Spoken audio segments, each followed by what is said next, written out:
Investor summit में बड़ी कामयाबी, पोमा ग्रुप के साथ 2000 करोड़ रुपए का एमओयू साइन। उत्तराखंड में इको फ्रेंडली टूरिज्म को मिलेगी रफ्तार। उत्तराखंड में खालिस्तानी आतंकवादी के खिलाफ बड़ी कार्रवाई, प्रदेश में 2 जगह एनआईए की छापेमारी जारी। उधम सिंह नगर और बाजपुर में छापेमारी जारी। यमुनोत्री धाम के अंतिम पड़ाव, जानचट्टी बिगड़ी व्यवस्था, बड़कोट थाना प्रभारी संतोष सिंह कुंवर ने संभाला मोर्चा। रोडवेज कर्मचारी संयुक्त मोर्चा का चक्का जाम स्थगित, संयोजक मंडल ने प्रस्तावित चक्का जाम को किया स्थगित। 3 अक्टूबर से चरणबद्ध आंदोलन शुरू करने की रणनीति। केदारनाथ धाम हेली यात्रा की बुकिंग शुरू, हेली यात्रा के लिए अक्टूबर की बुकिंग आज से शुरू। बारिश के बाद चारधाम यात्रा ने पकड़ा जोर। पर्यटन दिवस पर लगा बड़ा झटका, गंगोत्री नेशनल पार्क में आज से बढ़ जाएगी एंट्री फीस, फूलों की घाटी का दीदार भी महंगा। आप देख रहे हैं के न्यूज, खबरों का सारथी। नमस्कार, मैं हूं आपके साथ अवंतिका अवस्थी। बात करेंगे उत्तराखंड खबरों की और बुलेटिन की शुरुआत करेंगे आज की बड़ी खबर से, जहां आज उत्तराखंड में खालिस्तानी आतंकवादी के खिलाफ की गई है बड़ी कार्रवाई। प्रदेश में 2 जगह एनआईए की छापेमारी जारी है। आपको बता दें कि उत्तराखंड में 2 जगह एनआईए की छापेमारी की कार्रवाई लगातार जारी है। उधम सिंह नगर और बाजपुर में एनआईए ने छापेमारी जारी की है। उत्तराखंड समेत कई राज्यों में भी एनआईए की कार्रवाई लगातार जारी है। आपको बता दें कि उत्तराखंड में 2 जगहों पर एनआईए की छापेमारी की कार्रवाई चल रही है।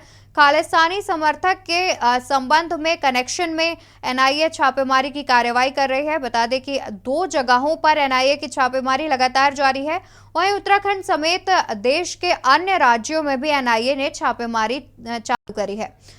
बढ़ते हैं अगली खबर की ओर। खबर उत्तरकाशी से है, जहां के न्यूज की खबर का बड़ा असर देखने को मिला है। के न्यूज की खबर का पुलिस प्रशासन ने लिया संज्ञान। यमुनोत्री धाम के अंतिम पड़ाव, जानकी चट्टी में बिगड़ी व्यवस्था, बड़कोट थाना प्रभारी संतोष सिंह कुंवर ने संभाला मोर्चा। घोड़े खच्चर द्वारा फैल रही अव्यवस्था को पुलिस ने सचेत किया है। वहीं अव्यवस्था फैलाने वालों को चिन्हित करके उन पर कार्रवाई की जाएगी।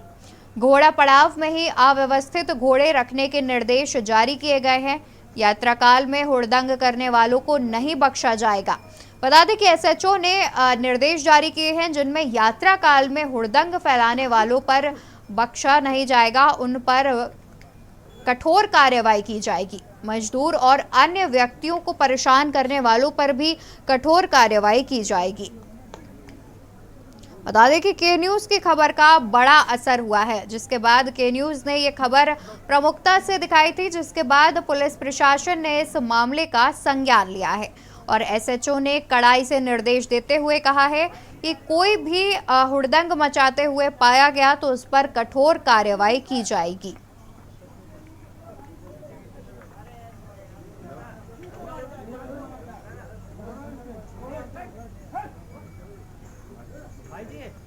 भाई जी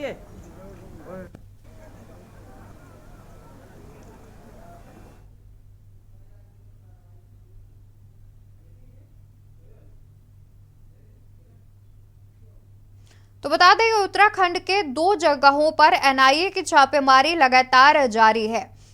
प्रदेश में 2 जगह एनआईए की छापेमारी जारी है। उधम सिंह नगर और बाजपुर में एनआईए की छापेमारी लगातार जारी है। उत्तराखंड समेत कई राज्यों में कार्रवाई जारी है। उत्तराखंड में खालिस्तानी आतंकवादी के खिलाफ एनआईए की बड़ी कार्रवाई, प्रदेश में 2 जगह एनआईए की छापेमारी जारी है। बता दें कि उधम सिंह नगर और बाजपुर में खालिस्तानी आतंकियों के समर्थन में उनके संदिग्धों की धरपकड़ के लिए एनआईए की छापेमारी जारी है। बता दें कि उत्तराखंड के 2 जगहों पर एनआईए की छापेमारी जारी है। खालिस्तानी आतंकवादी के खिलाफ कार्रवाई के चलते एनआईए ने छापेमारी की है। बता दें कि उत्तराखंड समेत देश के अन्य राज्यों में भी एनआईए की छापेमारी सुबह से ही चल रही है। देश के अन्य राज्यों में भी एनआईए ने कई ठिकानों पर छापेमारी की है। खालिस्तानी आतंकियों के समर्थन में कौन कौन से ऐसे लोग हैं, उनके धरपकड़ के लिए, उन संदिग्धों की धरपकड़ के लिए एनआईए ने छापेमारी की कार्रवाई शुरू की है। उत्तराखंड में 2 जगह एनआईए की छापेमारी जारी है। उधम सिंह नगर और बाजपुर में एनआईए की छापेमारी लगातार चालू है। बता दें कि उत्तराखंड के कई राज्यों में एनआईए की कार्रवाई लगातार जारी है। वहीं खालिस्तानी आतंकवादी के खिलाफ एनआईए की बड़ी कार्रवाई चल रही है। उत्तराखंड में खालिस्तानी आतंकवादी के खिलाफ एनआईए ने बड़ी कार्रवाई करते हुए कई जगहों पर छापेमारी की कार्रवाई को शुरू किया है, जिनमें प्रमुख तौर पर उधम सिंह नगर और बाजपुर में एनआईए ने छापेमारी की है।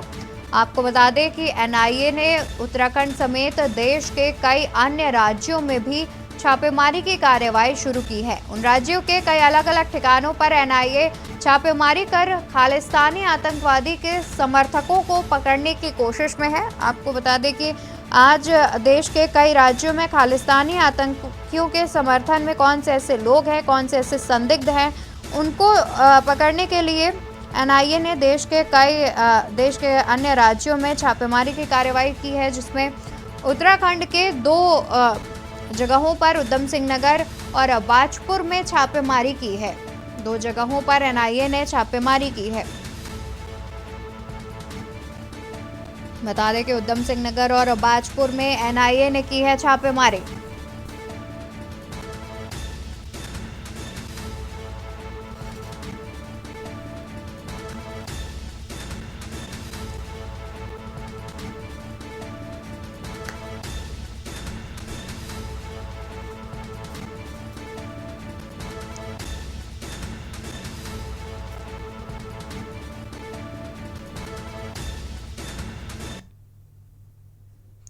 सीधे रुक करते हैं लंदन का, जहां मुख्यमंत्री पुष्कर सिंह धामी क्या कुछ कह रहे हैं, आपको सुनाते हैं।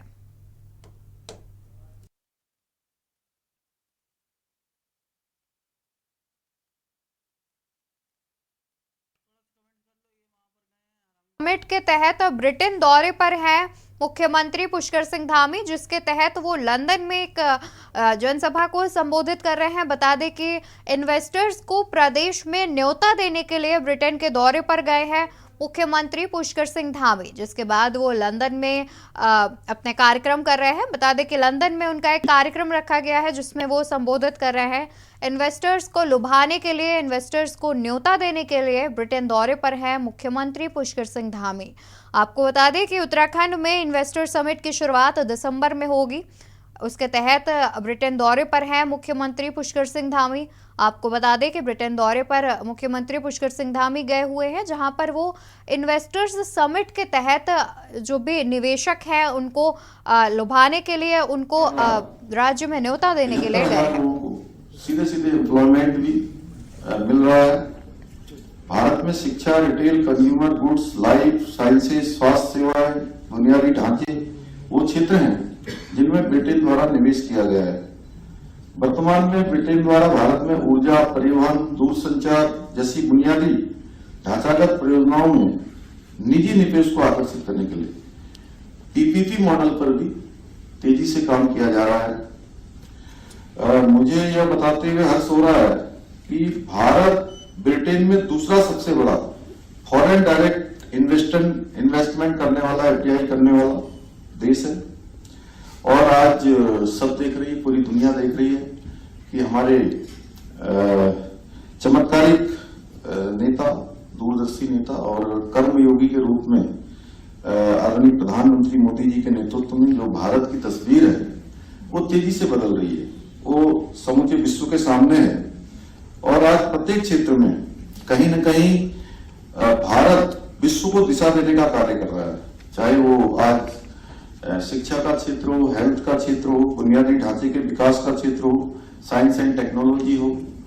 सभी ऑफिसर्स, मेरे साथ आए हुए सभी अधिकारीगण और सभी हमारे आज के अतिथि, आज के गेस्ट भाइयों एवं बहनों, मैं सबसे पहले तो आप सबको यहाँ पर आने के लिए, आप सब लोग यहाँ पधारे हैं, मैं अपनी ओर से आप सभी का स्वागत करता हूँ, अभिनंदन करता हूँ और बहुत सारे हमारे प्रशांत जी समेत बहुत सारे लोगों ने यहाँ पर आज अपने अनुभव भी यहाँ पर साझा किए हैं कि उत्तराखंड के अंदर किस प्रकार से वो अपनी इंडस्ट्री को चला रहे हैं और किस प्रकार वहाँ की सरकार और वहाँ का जो एक तरह से वातावरण है, चाहे वो कानून व्यवस्था हो या लेबर और प्रबंधन वर्ग के बीच का सामंजस्य हो, सभी में और सबके बारे में बहुत विस्तार से अभी हमारे रोहित मीणा जी ने और इंडस्ट्री सेक्रेटरी ने, मीनाक्षी सुंदरम जी ने हमारी बहुत विस्तार से सारी बातें यहाँ पर बताई हैं। मैं आप सबको बताना चाहता हूँ कि विश्व की सबसे बड़ी जो पर्वत श्रृंखला है उसकी गोद में बसा हुआ हमारा प्रदेश, जिसको देवभूमि उत्तराखंड के नाम से जानते हैं, जहाँ पर 4 धाम हैं, गंगा जी का, यमुना जी का और भी बहुत सारी जो पूरे साल भर बहने वाली नदियां हैं, उन सभी का कहीं ना कहीं उद्गम वहां से होता है, वहां से निकलती हैं। और केदारखंड जिसमें कि 4 धाम आते हैं, उसी प्रकार से मानसखंड जो एक हिमालय इधर और एक हिमालय उधर, दोनों हिमालय उत्तराखंड के अंदर है, जो हमारे सीमांत तक को जोड़ने का काम करते हैं।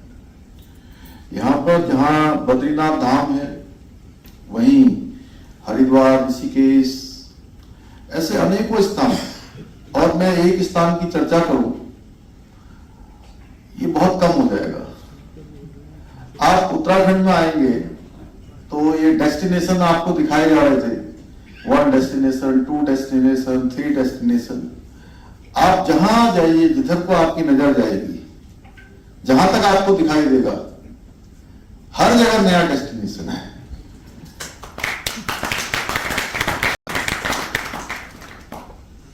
योग, आयुर्वेद और प्राणायाम का एक वैश्विक हब उत्तराखंड है। इतना ही नहीं, यह प्रदेश जो हमारा सनातन धर्म है, संस्कृति जिसे हिंदू धर्म के रूप में जाना जाता है, उसका भी अगर प्राचीनतम कोई केंद्र है तो वो देवभूमि उत्तराखंड है। हमारा राज्य जिसे देवताओं की भूमि के रूप में जाना जाता है, वहीं प्राकृतिक और पर्यावरणीय जो संसाधन है उससे भी वो पूरी तरह से परिपूर्ण है। युवा राज्य जिसको बने हुए 23वां साल चल रहा है, और इस युवा राज्य के मुख्यमंत्री के रूप में भारत के मित्र देश ब्रिटेन के साथ उत्तराखंड राज्य के आर्थिक सहयोग एवं सांस्कृतिक संबंधों को बढ़ावा देने के लिए राज्य के उच्च स्तरीय प्रतिनिधिमंडल के साथ आप सबसे मिलना, आप सबसे वार्ता करना मेरे लिए भी प्रसन्नता और सम्मान की बात है।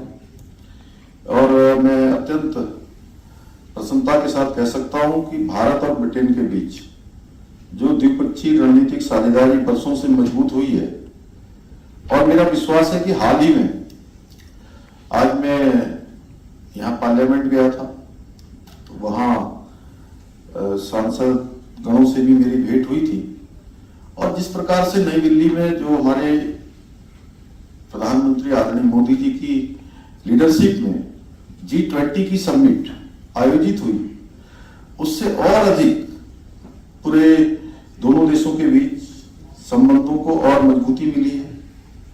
मुझे इस अवसर पर यह भी बताते हुए हर्ष का अनुभव हो रहा है कि दुनिया के प्रसिद्ध शिकारी जिम कॉर्बेट तथा महान अन्वेषक एवं पर्वतारोही जॉर्ज एवरेस्ट की कर्मभूमि भी कोई रही है तो उत्तराखंड रही है।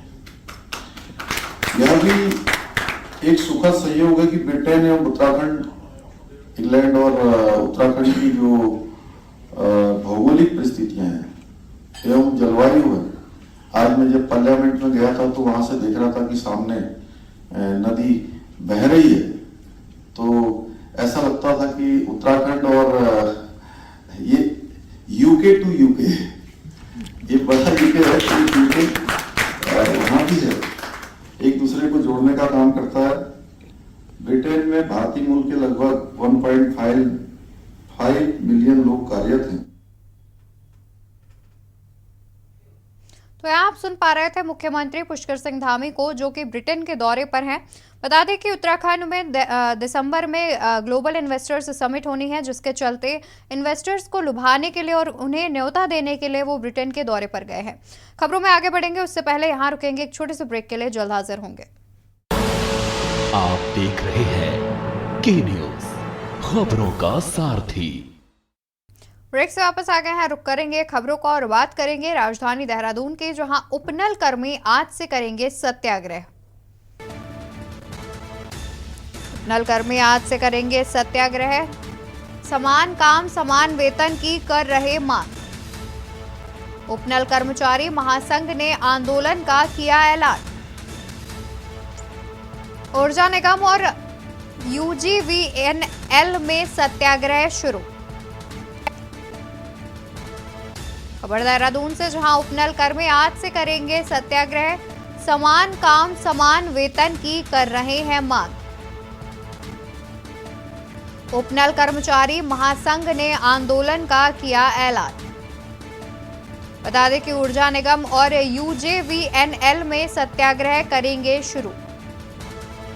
उपनल कर्मी आज से करेंगे सत्याग्रह। खबर हम आपको देहरादून से बता रहे हैं, जहां उपनल कर्मी आज से सत्याग्रह की शुरुआत करेंगे। समान काम समान वेतन की कर रहे हैं मांग, जिसके चलते उपनल कर्मी आज से सत्याग्रह आंदोलन करेंगे। उपनल कर्मचारी महासंघ ने आंदोलन का ऐलान किया है। बता दें कि ऊर्जा निगम और UGVNL में सत्याग्रह शुरू हो गया है। उपनल कर्मी आज से सत्याग्रह करेंगे। खबर देहरादून से आपको बता रहे हैं। समान काम समान वेतन की मांग कर रहे हैं उपनल कर्मी। उपनल कर्मचारी महासंघ ने आंदोलन का ऐलान किया है। समान काम समान वेतन के चलते ये सत्याग्रह आंदोलन शुरू किया गया है।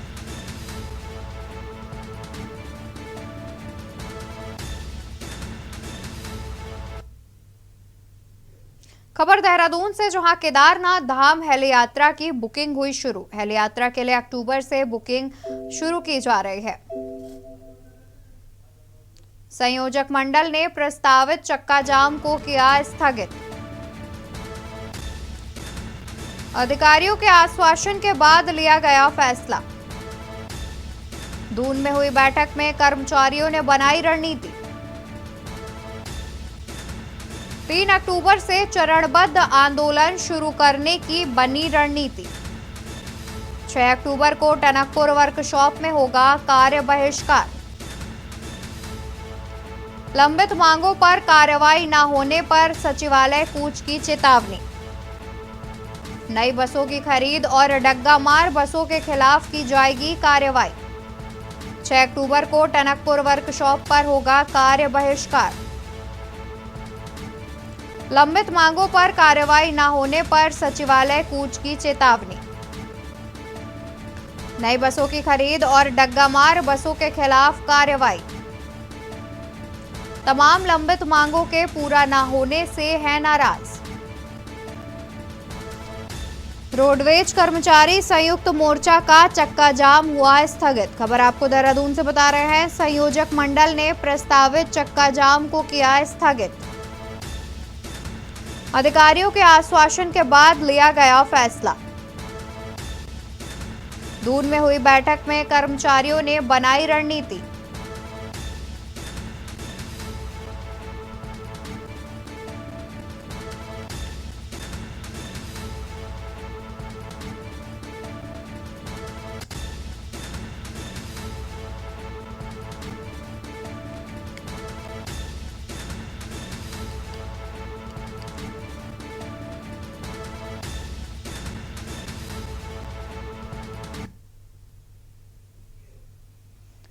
तो बता दें कि चक्का जाम करने की जो कार्यवाही है उसे स्थगित कर दी गई है। वहीं आगे बढ़ते हैं, जहां अस्पताल के परिसर में धरना प्रदर्शन पर स्थानीय प्रशासन ने रोक लगा दी है। इसी बीच आपको खबर बता देते हैं देहरादून से, जहां हेली यात्रा के लिए अक्टूबर की बुकिंग आज से शुरू हो गई है। सितंबर तक की बुकिंग हो चुकी है फुल। बारिश के बाद चारधाम यात्रा ने पकड़ा जोर। केदारनाथ धाम के लिए हेली सेवा शुरू हो गई है।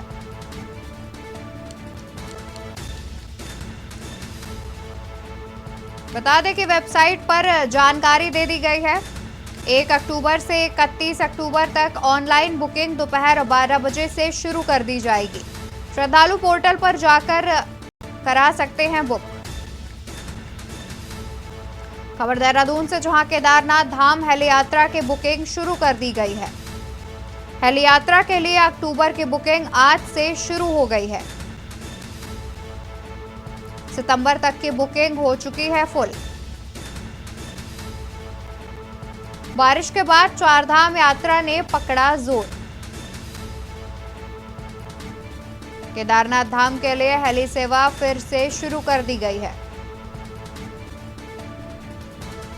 बता दें कि हेली यात्रा की IRCTC वेबसाइट पर इस बात की जानकारी दी गई है, जिसमें 1 से 31 अक्टूबर तक ऑनलाइन बुकिंग दोपहर 12 बजे से शुरू कर दी गई है। श्रद्धालु पोर्टल पर जाकर करा सकते हैं बुक।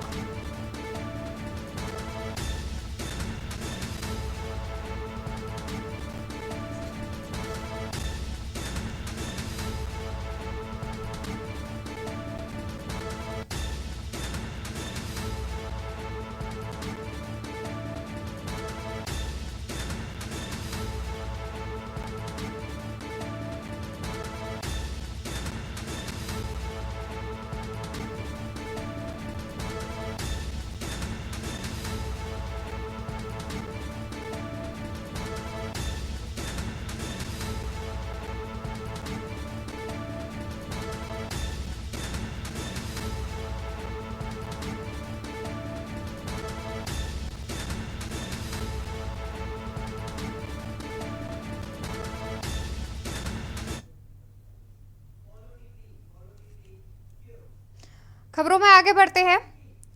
बता दें कि जनहित के कार्यों में लापरवाही बर्दाश्त नहीं की जाएगी। इस प्रकार से प्रशासन के द्वारा कुछ निर्देश जारी किए हैं, जिसमें बैठक में स्मार्ट सिटी सहित कई संबंधित अधिकारी भी उपस्थित रहे। बता दें PIU से भी संबंधित अधिकारी उपस्थित रहे। इस दौरान विधायक ने कहा है कि निर्माण कार्यों में किसी भी प्रकार की लापरवाही और गुणवत्ता से कोई समझौता ना किया जाए। विधायक खजान दास ने कहा कि अधिकारी आपस में समर्पित भाव से समस्याओं का निराकरण करें। उन्होंने कहा कि इन्वेस्टर्स समिट से पहले शहर की हर एक सड़क चमचमाती हुई नजर आनी चाहिए।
खबरों में मेरे साथ फिलहाल इतना ही। आप देखते रहिए के न्यूज़ इंडिया।